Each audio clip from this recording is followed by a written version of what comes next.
Selamat datang kembali di kelas pengauditan matrikulasi. Sebelumnya saya mohon maaf karena jadwal saya yang kacau, gitu. Jadi setelah meet dapat jadwal baru di mana jadwalnya itu banyak yang tabrakan, jadi saya harus menyiapkan ulang berbagai penjadwalan dan materi sehingga khusus hari ini saja saya belum menyediakan video untuk kalian tonton, sehingga nanti saya terpaksa harus mengadakan kuliah secara sinkron. Ya nanti mungkin sekitar setengah jam sampai 40 menit kita akan kuliah secara sinkron terlebih dahulu sebelum nanti atau nanti sekaligus ya sambil kuliah sambil kalau misalnya ada mau yang melakukan sesi tanya jawab saya persilakan nanti maksimal sekitar 1 jam gitu ya untuk kuliah sinkronnya gitu ya. Sebelum nanti dilanjutkan dengan sesi diskusi sinkron oleh kelompok. Oh iya, karena saking sibuknya saya lupa ngasih tugas ya. Oke, nggak apa-apa deh. Setelah itu nanti silakan dilanjutkan dengan diskusi asinkron yang ada di Elok ya. Jadi kalau misalnya masih ada pertanyaan yang ingin ditanyakan berkaitan dengan materi hari ini bisa dilanjutkan pertanyaannya di Elok. Dan kalau ada teman-temannya yang bisa membantu menjawab, saya persilakan untuk menambah nilai partisipasi. Oke, hari ini kita masuk ke implementasi dari auditing. Jadi kemarin, mulai dari perencanaan sampai ke pelaksanaan ya dan, eee, penerbitan laporan keuangan audit gitu ya. Itu, merupakan, dasar untuk kita untuk melaksanakan audit.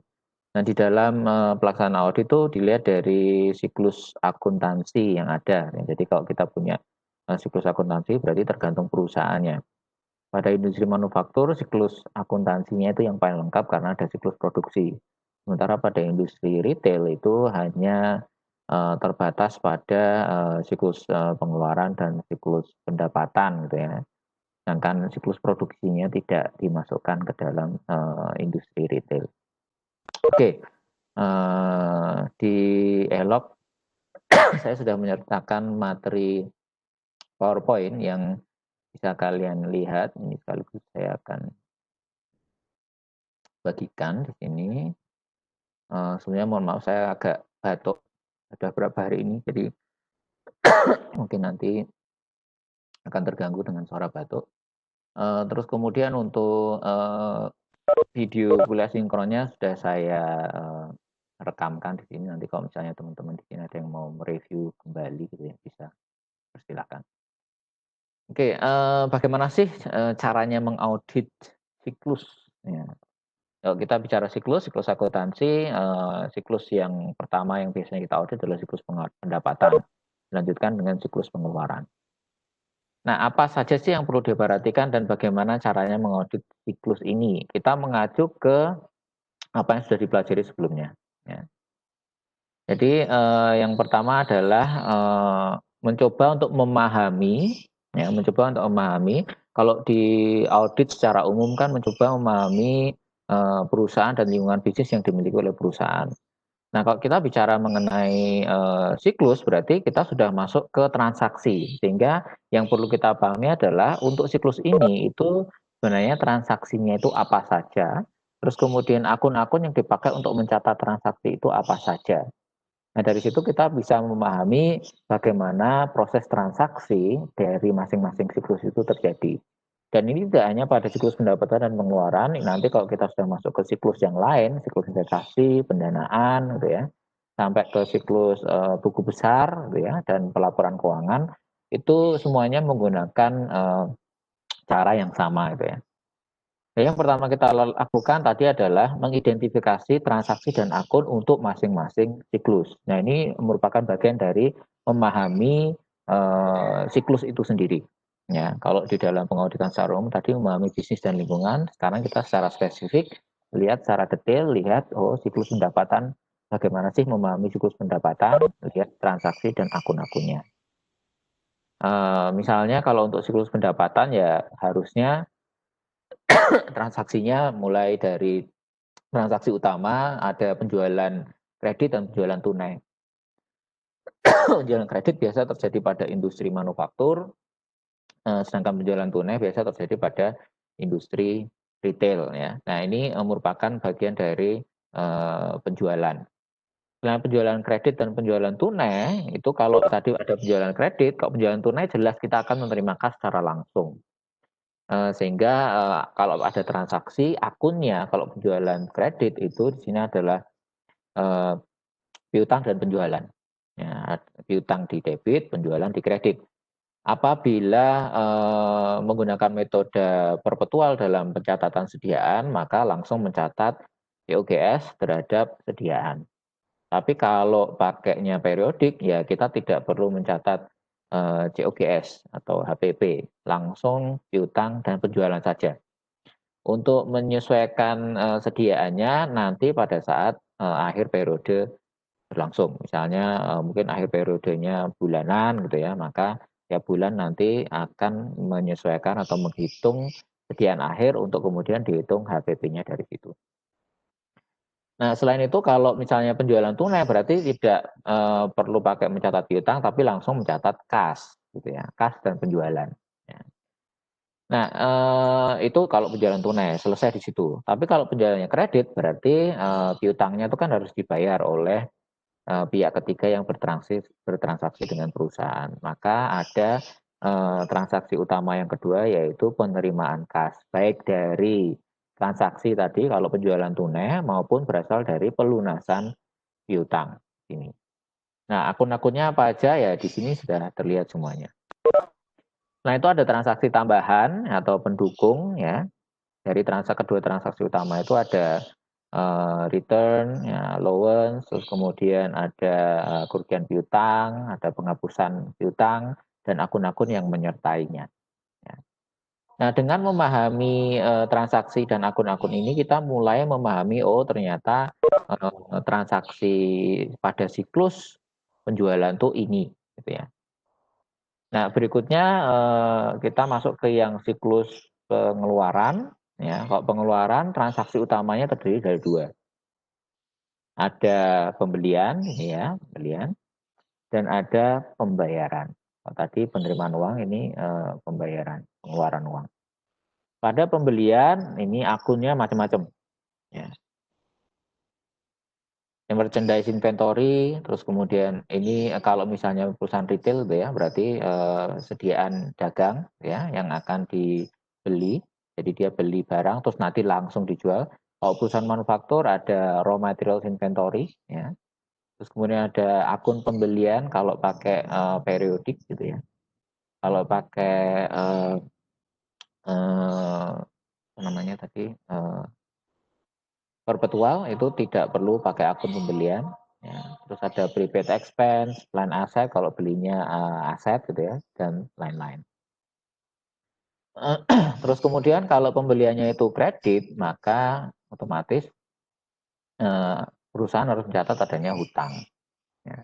Karena kalau tunai ya langsung ada pengeluaran kas di sini. Ya. Ada pengeluaran kas, akun-akunnya ada akun pembelian. Tadi kalau misalnya belinya itu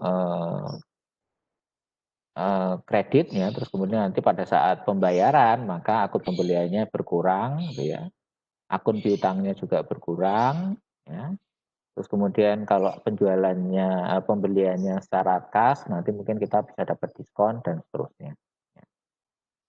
Nah, ini adalah siklus pengeluaran, akun-akun dan transaksi yang terjadi pada siklus pengeluaran. Nah, ini yang pertama harus kalian pahami. Ya, akun-akunnya apa saja, terus kemudian, transaksi utamanya apa saja, transaksi tambahannya apa saja, terus kemudian akun-akun utamanya itu apa saja. Kalau tadi ada return, di sini juga ada return pembelian dan seterusnya, sama ya. Intinya antara siklus penjualan dan siklus pembelian itu kebalikan. Sehingga nanti kalau kita melihat dari resiko bawaan ya sampai ke hal-hal yang perlu diperhatikan di dalam pengendalian itu semuanya bertolak belakang antara siklus penjualan dan siklus pengeluaran. Nah, berikutnya yang kedua, setelah kita memahami pada masing-masing siklus ini transaksinya apa saja, terus kemudian akun-akun yang terlibat dalam masing-masing transaksi apa saja. Berikutnya kita akan menentukan tujuan audit yang akan kita buktikan itu apa saja. Ya. Saat kita nanti melaksanakan prosedur, itu tujuan audit apa saja yang harus kita capai atau harus kita buktikan. Nah, untuk siklus penjualan ini ada 3 jenis tujuan yang harus kita penuhi. Ada tujuan transaksi, tujuan saldo, dan tujuan pengungkapan, penyajian dan pengungkapan. Nah, di sini kalian bisa membaca sendiri-sendiri ya, tujuan secara khusus ini diturunkan dari tujuan umum, yaitu mulai dari keberadaan keterjadian, terus kemudian ada kelengkapan, ya, terus kemudian ada hak dan kewajiban, penilaian dan alokasi, serta penyajian dan pengungkapan. Nah, kalian bisa melihat di sini misalnya untuk tujuan transaksi, misalnya saya contohkan yang pertama, keterjadian misalnya. Semua transaksi penjualan gitu ya, yang sudah dicatat itu mewakili barang yang dikirimkan atau dijual ya, selama periode diaudit. Ini adalah EO nomor 1. Ini adalah tujuan transaksi nomor 1 untuk occurrence misalnya. Kalau untuk balance misalnya existence. Account receivable, akun piutang dagang itu mewakili jumlah yang dihutangi oleh customer pelanggan ya, yang ada pada laporan atau tanggal neraca ini. Ya. Ini EO 4, ya, existing occurrence 4. Ini adalah tujuan keempat. Sehingga nanti ketika kita mendesain prosedur untuk melakukan pengujian, misalnya tes substantif untuk pengujian saldo, itu kalau kita melakukan prosedur tertentu mungkin akan dipakai untuk mencapai tujuan EO 4 misalnya. Ya. Kemudian juga untuk disclosure ini juga sama. Ya. Misalnya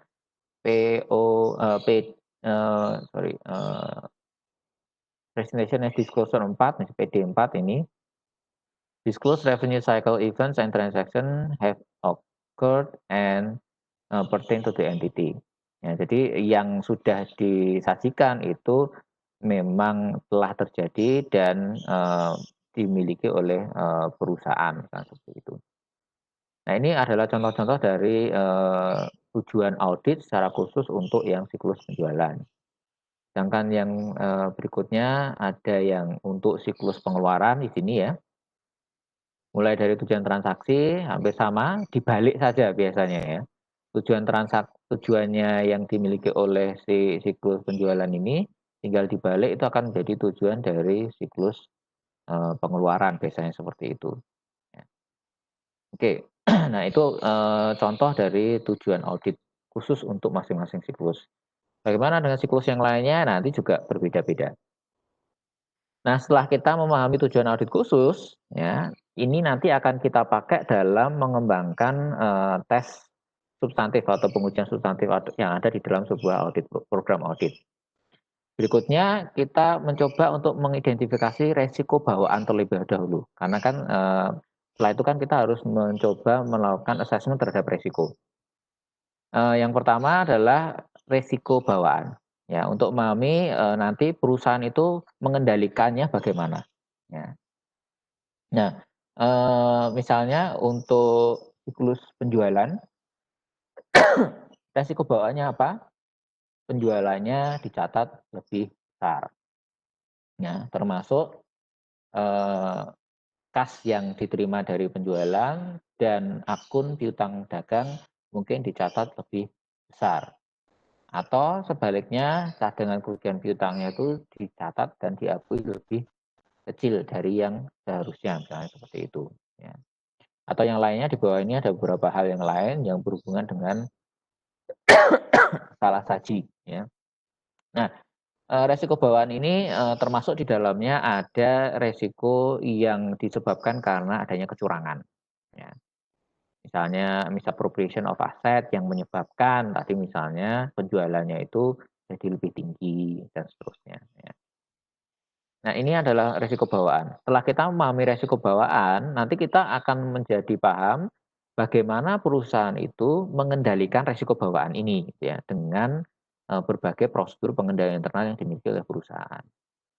Nah, ini siklus pendapatan, untuk siklus pengeluaran ya kebalikannya ya. Pengeluarannya itu diakui dan dicatat lebih kecil, hutangnya diakui dan dicatat lebih kecil dan seterusnya, ya. Nah, tadi ya setelah kita tahu resiko bawaannya apa gitu ya, berikutnya kita lakukan penilaian awal terhadap resiko pengendalian.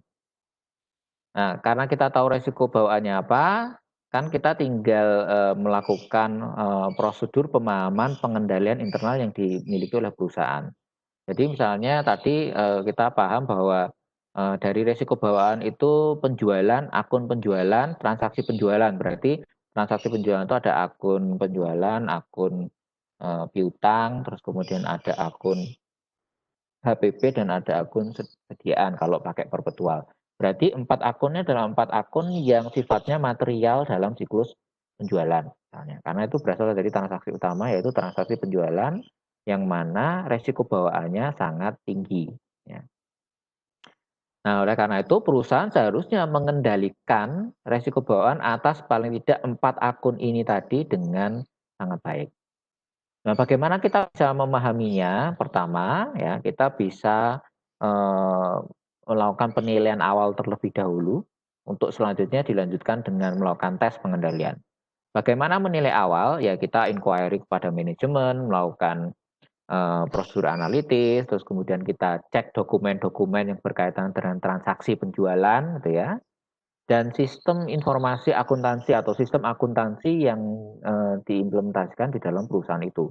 Bagaimana mereka mulai mengidentifikasi transaksi penjualan, mencatatnya, menyesuaikan, sampai nanti terbit laporan keuangan. Itu perlu dipahami untuk memahami ada nggak pengendalian-pengendalian yang dilakukan terhadap, masing-masing prosedur ini tadi, pada saat mulai mengidentifikasi, mencatat misalnya, apakah ada pemisahan tugas dan jabatan pada saat mencatat misalnya gitu. Terus kemudian ada tidak dokumennya, oh di dokumen policy-nya menyebutkan bahwa harus dipisahkan. Nah, dipisahkan beneran atau tidak nanti dulu. Ya, yang penting dokumennya menyebutkan harus dipisahkan. Bukti-bukti transaksinya juga ada nomor urut tercetak misalnya di buktinya. Oke, nah dari situ kita bisa mulai memberikan penilaian awal. Oh, berarti pengendalian internalnya itu baik atau moderat atau buruk seperti itu. Sehingga nanti kita bisa menilai resiko pengendalian. Ya, dari pemahaman itu kita bisa memahami, oh berarti resiko pengendaliannya itu seperti ini. Nah, gitu. Nah, berdasarkan resiko pengendalian, penilaian tas resiko pengendalian ini tadi, kita bisa melanjutkan untuk memahami, eee, strategi awalnya apa kemarin ya. Apakah kita akan menggunakan strategi awal, resiko pengendalian yang dinilai rendah, atau kita strategi awal, melakukan tes substantif, ya, primary substantive approach ya, misalnya seperti itu. Nah, dari situ, kita bisa, kemudian melanjutkan dengan,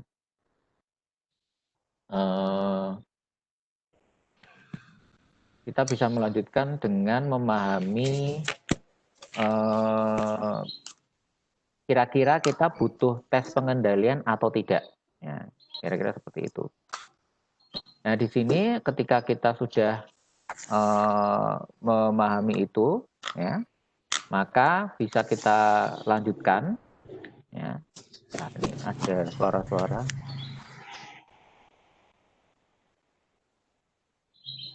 Oke.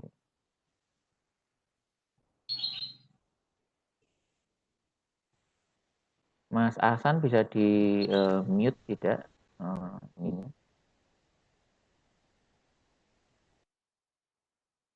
Oke, terima kasih.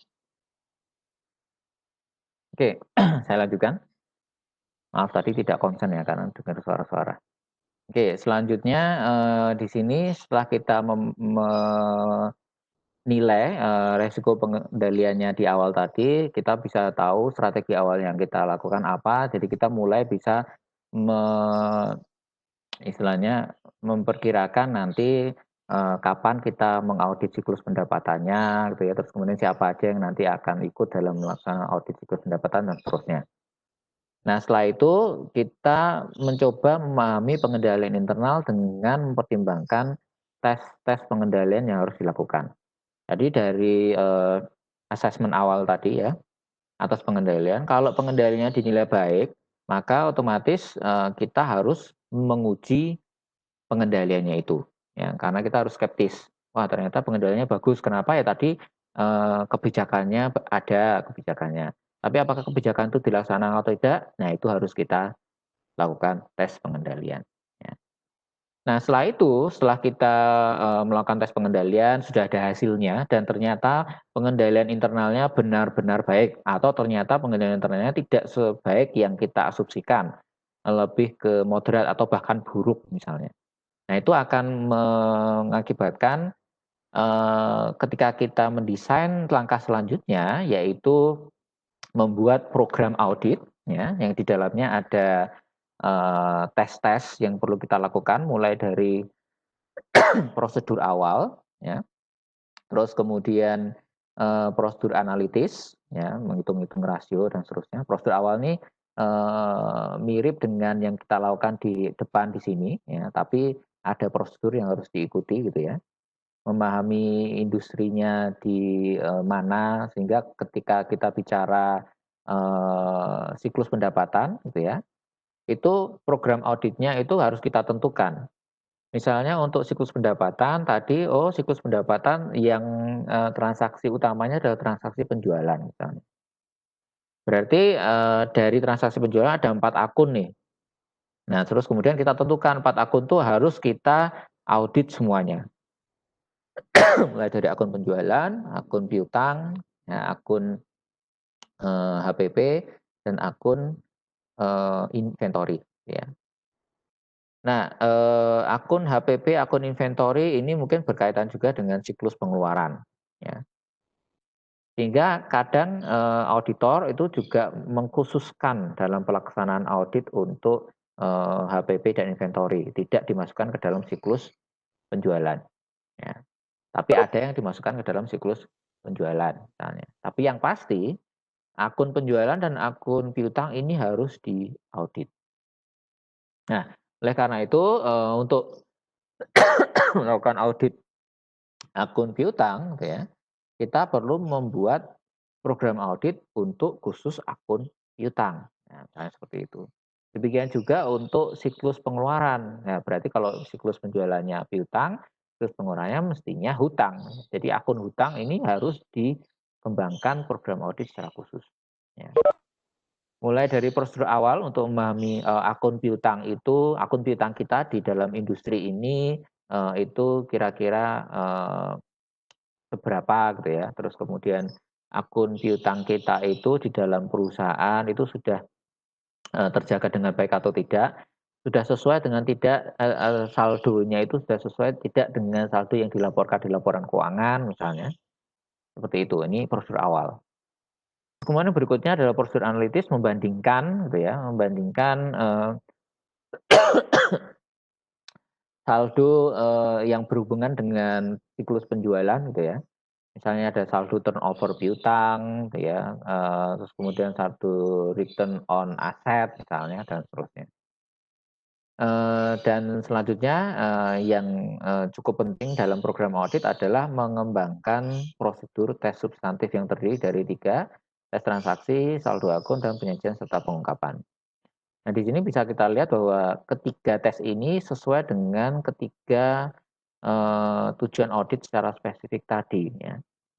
Nah, contohnya misalnya, kalian bisa lihat di bukunya Boynton juga, tapi di sini saya siapkan, eee, contohnya di sini. Di sini ada, prosedur awal misalnya di sini. Nah, peroleh pemahaman dari bisnis dan industri yang berhubungan dengan di sini pendapatan dan akun piutang misalnya, ya. Nah ini, menguji apa, peroleh pemahaman itu, menguji semua tujuan audit khusus. Nah seperti itu. Nah, terus kemudian lakukan prosedur awal atau prosedur initial untuk account payable, harusnya account receivable ya, account receivable balance dan catatannya untuk pelaksanaan pengujian misalnya. Lakukan tracing ke saldo awal ya, dari piutang dagang ke saldo akhir misalnya. Nah, jadi misalnya maksudnya gini, kalau saldo awalnya di tahun berikutnya sama dengan saldo akhirnya berarti kan benar gitu ya. Nah, ini untuk menguji apa? Oh, menguji valuation and allocation yang nomor 4 misalnya. Ini apa ya? Kalian bisa ngecek ke yang sebelumnya tadi ya. Tujuan khusus apa ya. Dan seterusnya ini ada prosedur analitis, ini ada hitung rasio, rasionya adalah bandingkan penjualan dengan kapasitas perusahaan, pertumbuhan penjualan dengan pertumbuhan piutang seperti itu ya. Tujuannya apa? Untuk memenuhi semua tujuan audit khusus untuk siklus penjualan. Nah, ini contoh yang lain untuk tes detail transaksi, ini ada melakukan vouching, nih vouching account receivable ke bukti-bukti penjualan, pengiriman, invoice ya, shipping dokumen dan ordernya, order penjualan. Untuk membuktikan apa? Ini ada EO1, PD1, EO4, PA1 seperti itu. Ya, dan seterusnya. Jadi intinya kalian membuat program audit untuk prosedur awal, prosedur analitis, tes transaksi, terus kemudian ada tes saldo di sini ya. Dan masing-masing prosedur itu harus bisa dikaitkan dengan tujuan audit yang ingin dicapai di sini. Ya, tujuan auditnya apa sih yang ingin dicapai? Oh, konfirmasi. Apa nih tujuannya? Oh, semuanya sama nih. EO4, C4, VA4, PD4 ini untuk melakukan konfirmasi misalnya dan seterusnya. Termasuk juga tes untuk tes detail untuk penyajian dan pengungkapan di sini. Ya. Ini tujuannya yang mana saja yang harus dipenuhi oleh masing-masing prosedur. Ya. Ini untuk akun piutang, ya, penjualan dan piutang ya gampangnya. Nah, berikutnya di sini contoh untuk akun pembelian atau pengeluaran kas dan hutang. Ini sama, hampir mirip ya. Lakukan prosedur awal ya. Terus kemudian sama beginning balance of account payable to prior years booking paper gitu ya. Untuk prosedur analitisnya juga sama, hitung rasio, analisis rasio ya.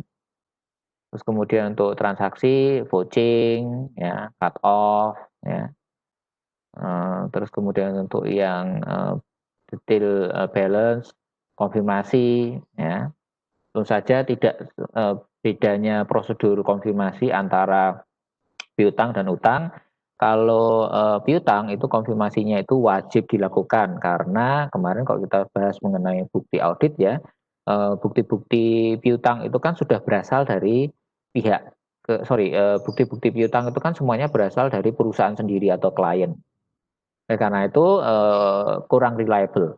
Ya, untuk lebih reliable kita butuh bukti yang berasal dari pihak ketiga. Ya, caranya ya kita konfirmasi, itu wajib piutang. Tapi kalau hutang tidak. Hutang bukti-buktinya itu otomatis sudah berasal dari pihak ketiga sehingga sudah cukup reliable. Ya. Tapi ada beberapa kasus khusus ketika hutang itu harus dilaksanakan. Ya. Misalnya ya ketika perusahaan suppliernya cuma satu, berarti kan tetap harus dikonfirmasi misalnya seperti itu contohnya. Terus kemudian terakhir untuk melakukan pengujian atas penyajian dan pengungkapan untuk akun hutang dan pengeluaran kas serta pembelian. Oke, itu untuk prosedur. Nah, prosedurnya dilakukan, terus diapakan? Ya, kalau kalian melaksanakan prosedur, maka harus ada catatannya, harus ada dokumentasinya. Oleh karena itu berikutnya seperti yang kemarin kita bahas, kita masukkan semua prosedur itu, kita catat ke dalam suatu kertas kerja. Ya, kita dokumentasikan ya semua auditnya, termasuk kemarin ada schedule, terus kemudian ada memoranda, ada penyesuaian, jurnal penyesuaian itu kita masukkan ke kertas kerja yang berbeda-beda. Nah, ini ada beberapa contoh kertas kerja. Ini adalah kertas kerja untuk daftar umur piutang. Ya, daftar umur piutang ini yang memberikan biasanya klien. Klien kita punya daftar umur piutang, terus kemudian oleh auditor diambil, terus kemudian dilakukan prosedur audit. Ya.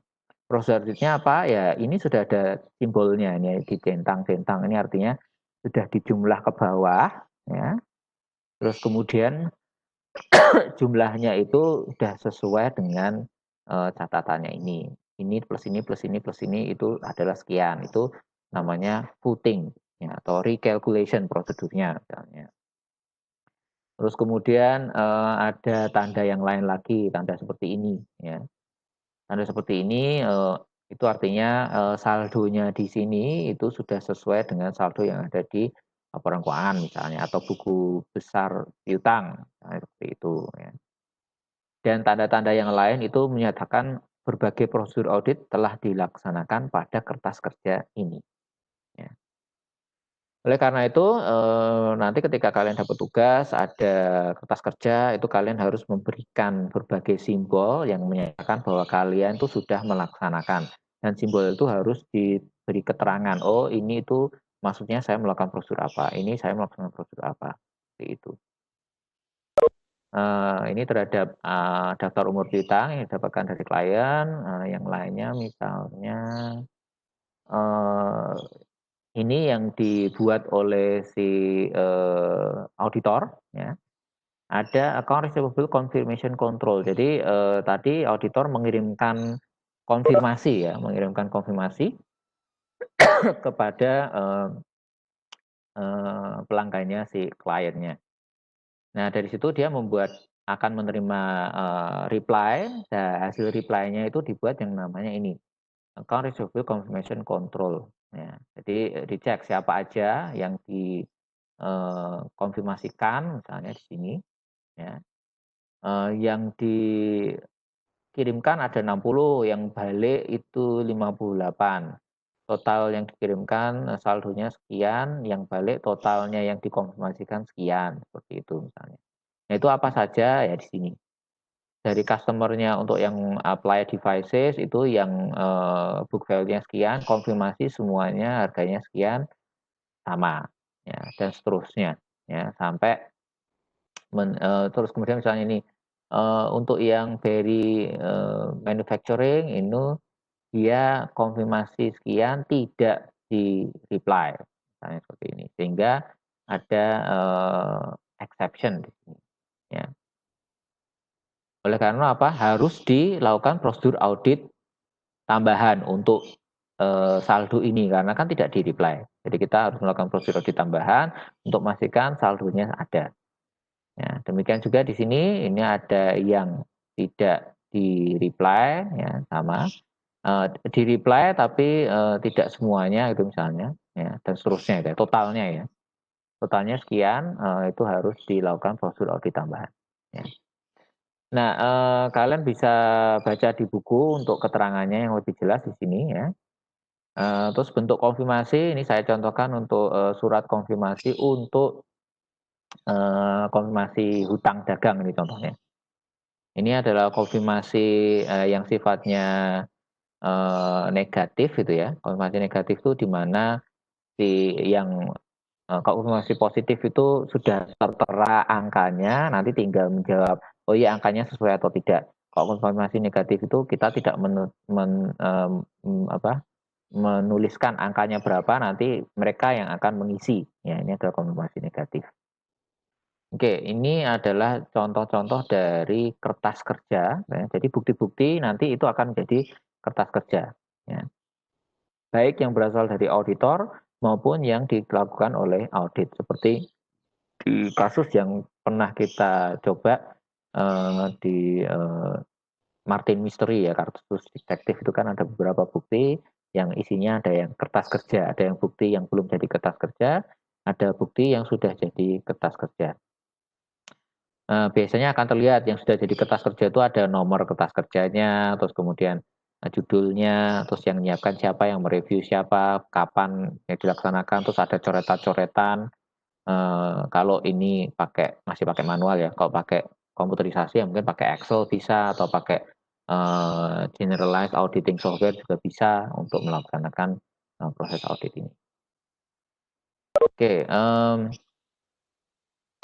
itu, merupakan, apa yang harus dilakukan dan bagaimana melaksanakan audit untuk siklus pendapatan dan pengeluaran, ya. Oke, untuk perkuliahan saya yang saya sinkron sudah selesai, pas ya sekitar